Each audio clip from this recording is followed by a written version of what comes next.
Shalom. जिवंत गोड येशूच्या नावात आपल्या सर्वांचे मार्गाकरिता प्रकाश कार्यक्रमात सहर्ष स्वागत करीत आहोत.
आजच्या म्हणण्याकरिता देवाचे वचन यशया याचा 91 अध्याय 1 ते 3 ही वचने.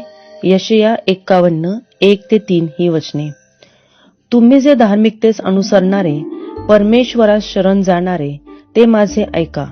ज्या खडकातून तुम्हास खोदून काढले त्याकडे व खाणीच्या ज्या खळग्यातून तुम्हास खणून काढले त्याकडे लक्ष द्या. अब्राहम तुमचा पिता व सारा तुमची जननी ह्याकडे लक्ष द्या.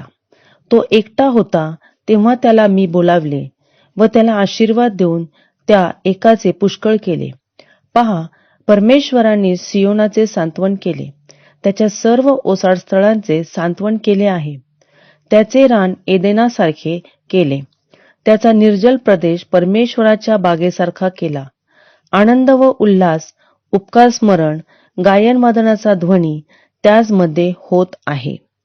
प्रभू परमेश्वर या वाचलेल्या वचनांद्वारे आपला आजचा दिवस आशीर्वादित करो.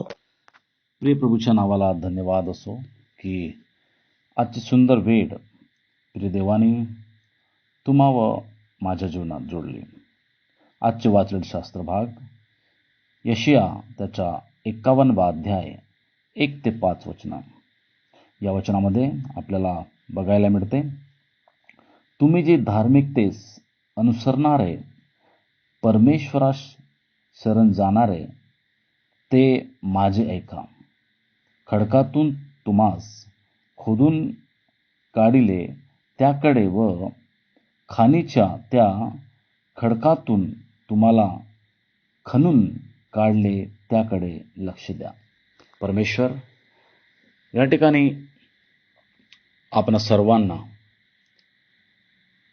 हे सांगू इच्छितो की आम्हाला परमेश्वराने कुठल्या परिस्थितीतून काढलेलं आहे त्याकडे आम्हाला ध्यान देण्याची गरज आहे.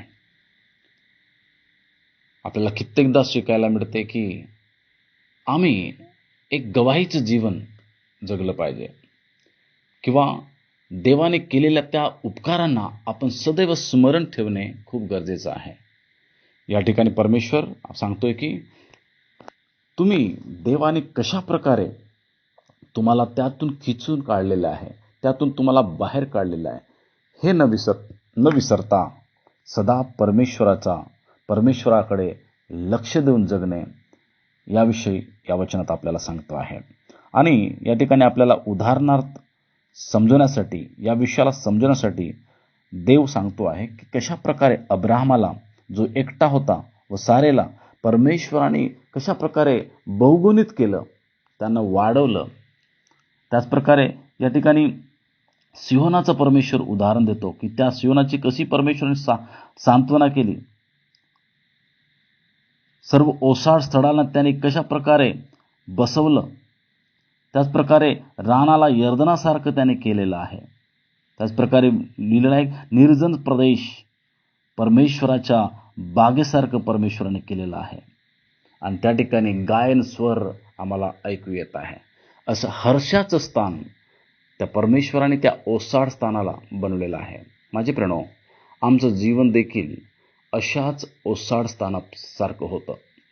पण परमेश्वराची कृपा, परमेश्वराची दया की आज आपण प्रभू येशू ख्रिस्ताच्या द्वारे त्या ओसाड स्थानाचे उत्तम असे हर्षाचे स्थान आम्ही बनलेलो आहोत. करता आमच्या जीवनामध्ये असू द्या, आमच्या त्या ज्या स्थितीतून आपण आलेलो आहोत ती स्थिती न विसरता सदा त्या स्थितीची एक उत्तम गवाही म्हणून आपल्याला जगण्याची गरज आहे. परमेश्वर आपल्याला या वचनाकरवी आठवण करून देतो आहे की आम्हाला परमेश्वराकडे लक्ष द्यायचं आहे. या प्रार्थना करू. प्रिय प्रभू, आम्ही तुला धन्यवाद करतो दे बापा. वाचलेले वचन आम्हाला सांगतंय की प्रभू परमेश्वरा, तू म्हणतोस की तुम्हाला आम्ही कशा प्रकारे बाहेर काढलेलं आहे. म्हणून प्रभू म्हणतो की माझं ऐका. प्रभू, आम्ही कित्येकदा परमेश्वरा त्या सर्व गोष्टी विसरून प्रभू तुझं न ऐकता आम्ही भरधाव वेगाने आमच्या जीवनाला जगण्याचा प्रयत्न करतो. पण देवा, आजचं वचन आम्हाला कळवते की प्रभू आम्हाला पवित्र प्रभू या दुनियेत जगत असताना प्रभू तुझ्याकडे ध्यान देऊन तुझं ऐकणार आहे असे तू आम्हाला कर, जेणेकरून देवा आमच्याद्वारे तुला गौरव प्राप्त होईल. माझ्या देवा धन्यवाद तुझ्या सर्व उपकाराबद्दल. सर्व महिमा तुला देतो.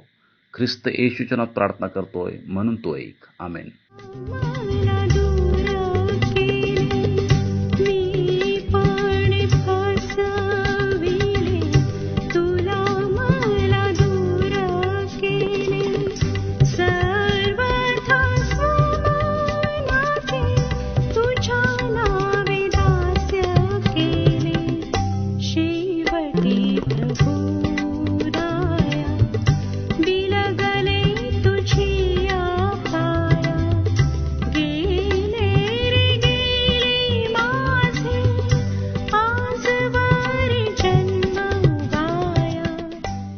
माझ्या दुःखात माझे सांत्वन हे आहे की तुझे वचन मला नवजीवन देते.